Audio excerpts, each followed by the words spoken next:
We're going to learn how to divide fractions and whole numbers. The first rule is that you can't divide fractions, so that means we have to change these up a little bit in order to do something like this. Okay, so first things first, when we do whole numbers, we know that there's a 1 underneath there. Okay, and there are two rules to dividing fractions. The first rule is we have to change the division sign. So I'm going to write down 1/9. And we're going to change the divide sign, since we can't divide fractions, into a times sign. Okay, that's step one. The second step is, since we're dividing by 3, we're going to times by the opposite of 3, which would be 1/3. So what we do is we flip the second fraction upside down. That's called a reciprocal. We turn it upside down, so 3 turned upside down would be 1/3. Okay, so after you've done those first two steps, you change the divide to times and you flip the second fraction around. Then you just go top times top, bottom times bottom. So 1, 9 times 3 is 27.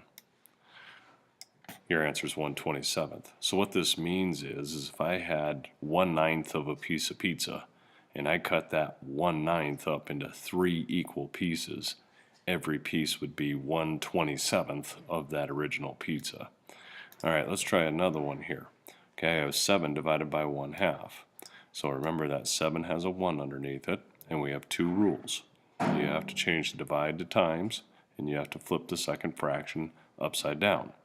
So we bring the first one down as is, change the divide to times, and then we're going to flip the second one around, so that would be a 2 and a 1. Then you go top times top, and bottom times bottom. So 7 times 2 is 14, 1 times 1 is 1, and 14 once is 14. So what this is saying is if I have 7 whole pizzas and I cut them into halves, how many halves would I have in 7 whole pizzas?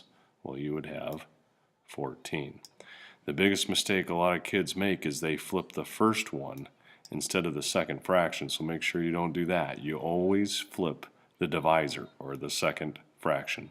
That's how you divide whole numbers and fractions in this lesson.